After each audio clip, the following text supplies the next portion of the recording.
Hello, replying two Oman, না ওনার নাম হচ্ছে মাসুম ওমান মাসকাট। আচ্ছা, ওনার কমেন্টে রিপ্লাই দিচ্ছি। উনি বলেছেন, ম্যাম আপনার চিকিৎসা নিয়ে আল্লাহর রহমতে বাবা হতে চলেছি, 6 সপ্তাহ চলে। বাচ্চার থলি 3টা, তার মানে এটা ট্রিপলেট হয়েছে, 3টা বেবি ধরেছে। আমি ওমানে থাকি, চলে আসছি তাই। আমার ওয়াইফকে নিয়ে দেখা করতে পারিনি, আমার বাড়ি ফেনী। অনলাইনে কথা বলেছিলাম, শুধু পানি খেতে বলেছে। কোথায় কথা বলেছে আমি বুঝলাম না। এখন হচ্ছে যে যেটা সমস্যা, 3টা বেবি ঠিক আছে, আমরা অনেক সময় পেশেন্টকে 3টা বাচ্চা তো কন্টিনিউ করা, অনেক সময় 3টাই যদি ভালোভাবে হয় ভালো, কিন্তু অনেক সময় যে ডিফিকাল্টিস হয় আর কি। একটা বেবি জায়গায় 3টা বেবি থাকলে তখন দেখা যায় সময়ের আগে ব্যথা উঠে যায়, ছোটো ছোটো বাচ্চা, তখন কিন্তু এনআইসিউতে রাখতে হয়। সো এখন কথা হচ্ছে যে অনেক সময় আমরা 3টা বেবি এরকম ব্যাপার থাকলে আমরা একটা রিডিউস করে দিই, যে 2টা হোক, যদিও তাতে একটা ঝুঁকি থাকে, একটা নষ্ট করতে গেলে আর 2টার জন্য একটু ঝুঁকি থাকে, তারপরেও হচ্ছে যে সেফটির জন্য করা লাগে। আবার হচ্ছে যে 3টা যদি আপনি রাখতে চান তাহলে সাবধানে থাকতে হবে এবং ফলো আপে থাকতে হবে। ফলো আপে থাকতে হবে এবং হচ্ছে যে যদি বাচ্চা ছোট হয় সেক্ষেত্রে এনআইসিউতে যাতে রাখতে পারেন সেরকম প্রিপারেশন রাখতে হবে। কিন্তু আপনারা এতই মানে এটা দিয়ে একটা রিফ্লেকশান যে একটা প্রেগনেন্সি খালি ধরলেই হলো না, প্রেগনেন্সি ধরা যাদের সমস্যা তাদের টেকাও সমস্যা। সুতরাং আপনারা যেটা করেন মাঝপথে ছেড়ে দেন। আমার এত বিরক্ত লাগে যে এত দূর থেকে আসেন, বহুত মাথা খেলাইয়া, বহুত আপনারাও টাকা পয়সা খরচ করেন, আমারও একটা রেসপন্সিবিলিটি কাজ করে। আপনারা দেখেছেন যে একটা রোগীকে কী পরিমাণ এফোর্ট দিয়ে একটা বাচ্চা ধরাতে হয়, ঠিক আছে? তখন আপনারা করেন কি, বাচ্চাটার প্রেগনেন্সিতে টেস্ট পজিটিভ আসা মাত্র গায়েব হয়ে যান, যে ঘরে বসে থাকেন। হ্যাঁ, তো আপনার কি ঘরে বসে থেকে বাচ্চা হয়েছিল? তা না, কিন্তু আপনার বাচ্চা ধরতে বহুত এফোর্ট দিতে হয়েছে আপনাকে। তো আপনি কেন ঘরে বসে যাবেন? আপনি কি বাচ্চা পেয়ে গিয়েছেন হাতে? পাননি। তাহলে বাচ্চা প্রেগনেন্সি টেস্ট পজিটিভ আসলেও অনেক কিছু করার থাকে। আমরা একটা অন্তত একবার তো আসা লাগে, মানুষ তো প্রেগনেন্সি টেস্ট পজিটিভ বলে একবার আসে যে আচ্ছা আগে তো বাচ্চা হওয়ার চিকিৎসা চলছিল, এই পুরো চিকিৎসাটা চেঞ্জ করে দিয়ে প্রেগনেন্সি চিকিৎসা দিতে হয় এবং প্রেগনেন্সি যাতে টিকে, হ্যাঁ, বাচ্চা যাতে পড়ে না যায় সেই ব্যবস্থা নিতে হয়। আপনারা সেইটুকুও করেন না। বাচ্চা ধরা মাত্র, মানে নোয়াখাইল্লার একটা জাত আছে আর কি, মানে জাতবিহীন নোয়াখাইল্লা আর কি সব লোকজন, মানে বিরক্ত হই আমি। কারণ কি, আমি আরেকটু বিরক্ত হলাম যে আমার আজকে দেখি আমার হোয়াটসঅ্যাপে একজন মানে মৃত বাচ্চার ছবি পর্যন্ত দিয়েছে, বলতেছে যে আমার বাচ্চা আপনার ইয়েতে ধরেছিল, তারপর সে বাসায় বাড়িতে ডেলিভারি করতে গিয়েছে বা এরকম কিছু একটা হয়েছে, বাচ্চাটা মারা গেছে, 4 মাস হলো, এখন সে আবার আসতে চায়, আবার বাচ্চা ধরাতে চায়। আমার কায়দায় কাজ নেই, আমি আপনার বাচ্চা ধরাবো আর আপনি হচ্ছে যে বাচ্চা এটা সেটা করে নষ্ট করবেন। বাচ্চা মারা গেছে, মরা বাচ্চা ছবিও দিয়েছে। এত খারাপ লাগলো দেখে যে এত মানে এত উদাসীন কেন আপনারা? একটা বাচ্চা নেবেন, 2টা বাচ্চা নেবেন, এতটুকু কাণ্ডজ্ঞান নাই যে একটুখানি ডাক্তারের কাছে গেলে কি হয়। ঠিক আছে, একটা বাচ্চা ধরাতে তো আপনারই তো অনেক পয়সা খরচ করা লেগেছে, আপনি কেন আসবেন না? বাচ্চা মারা যাওয়ার পরে মরা বাচ্চা ছবি পাঠাইছেন, তো এখনও আপনারও আমি এটাই দেখছি আর কি, যে 3টা বাচ্চা ধরেছে, ধরার পর আপনি ওমান গিয়ে বসে আছেন। হ্যাঁ, আবার পরের কমেন্টে দেখবেন এখানে উনি পরে আবার লিখেছেন আপনি আমাদের উপর রাগ করেননি তো। আমি কেন রাগ করবো? আমার রাগ করার কিছু নাই।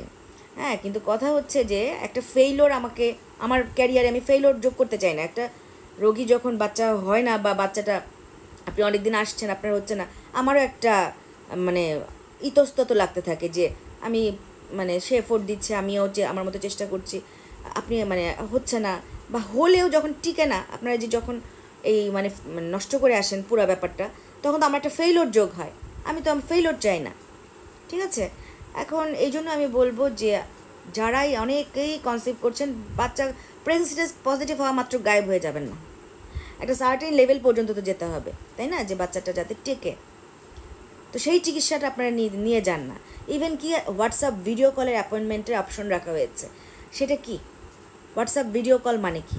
মানে হচ্ছে যে আপনারা যেখানে সিরিয়াল দেন সেখানে ফোন করে বলবেন যে আমাকে একটা ভিডিও কলের অ্যাপয়েন্টমেন্ট দেন, মানে সে তখন আপনাকে কবে এসেছিলেন লাস্ট সেটা হিসাব করে একটা ভিজিটের কথা বলবে যে এটা পাঠিয়ে দেন।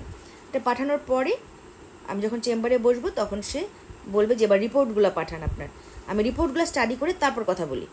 নাহলে হঠাৎ করে ফোন করে এটা কি করবো, আমি কি জানি আপনার কি আছে না আছে, এটা কি সম্ভব কথা বলা? সম্ভব না। তাহলে ভিডিও কলের অ্যাপয়েন্টমেন্ট নিয়ে আমি সেই অপশনও রেখেছি।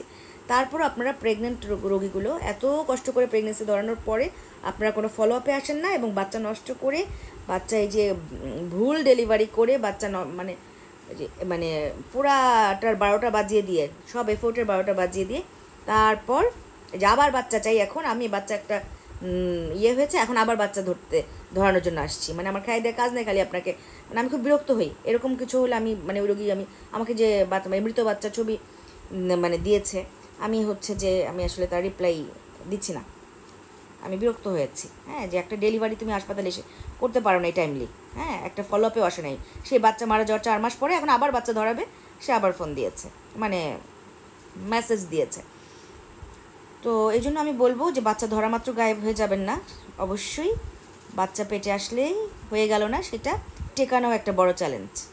রেগুলার ফলো আপে আসতে হবে, রেগুলার না আসলে অ্যাটলিস্ট একবার তো আসবেন, যে এবার আমি যে বাচ্চাটা একবার তো আমি দিয়ে দিব যে প্রেগনেন্সি চিকিৎসাটা, বাচ্চা হওয়ার চিকিৎসা দিয়ে আপনার ফাইল ভর্তি, বাচ্চা হওয়ার পরে বাচ্চা টেকানোর চিকিৎসা তো নিয়ে যান নাই, ঠিক আছে?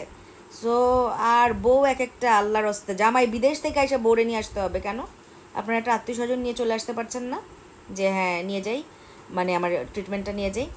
সুতরাং এত উদাসী হইলে কিন্তু জীবন চলে না, ঠিক আছে? সো 3টা বাচ্চা ধরেছে, ভালো ভালো কথা। আপনি ওমান থেকে এসেছেন, তার মানে অল্প সময়ের জন্য এসেছিলেন, তারপরে অল্প সময় এটা ধরেছে, ডেফিনেটলি এটা আমাদের একটা ভালো লাগছে আমার শুনে। কিন্তু পাশাপাশি এটা যে কতদূর কী হবে, কি করবেন আপনারা, আপনি যেরকম উদাসীন সেটা নিয়েও আমি চিন্তিত, ঠিক আছে? এখন সুতরাং আমি বলবো যখন জার্নি শুরু করবেন, জার্নিটা পুরো শেষ করবেন। একটা বছরই তো, একটা বছর বাচ্চার জন্য দিতে পারছেন না, 80 বছর বাঁচবেন, একটা বছর একটু কষ্ট করা যাচ্ছে না? তো এটা মাথায় রাখবেন।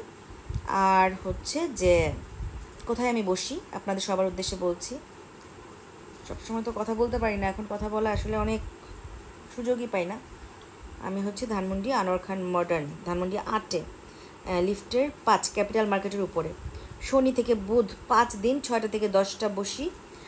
আমার আইডির উপরে এখানে একটা পিন করা যে 3টা ভিডিও আছে, সেখানে আমি কিন্তু শনি থেকে বুধ 5 দিন বসি। আগের একটা ভিডিওতে আমি শনি সোম বুধ বলেছিলাম, বাট শনি থেকে বুধ 5 দিন বসি কিন্তু আমি।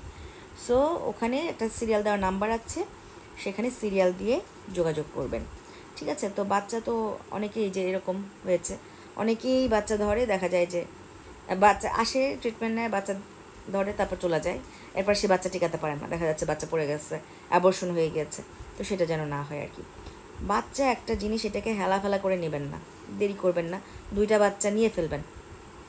হ্যাঁ, একটু দেরি হলেই ডাক্তারের শরণাপন্ন হবেন, যেটা চান সেটার জন্য তাকায় থাকবেন না, সেটার জন্য আপনাকে এক পা আগাতে হবে, মাথায় রাখবেন, ঠিক আছে? তো ভালো থাকেন। তো আমি বলবো যে আপনি নিজে না থাকলেও ওয়াইফকে কাউকে দিয়ে মানে পাঠানোর ব্যবস্থা করবেন অ্যাটলিস্ট, যে কারণ ওনার ফাইলে এখনও সে বাচ্চা হওয়ার ট্রিটমেন্টগুলোই দেওয়া আছে, বাচ্চা টিকানোর বা প্রেগনেন্সির রিলেটেড ট্রিটমেন্ট কিছু দেওয়া নেই, ঠিক আছে? সো ফলো আপে থাকাটা কিন্তু খুব জরুরি। তো ভালো থাকেন, আমি আপনার জন্য দোয়া করি, আপনিও আমার জন্য দোয়া করবেন।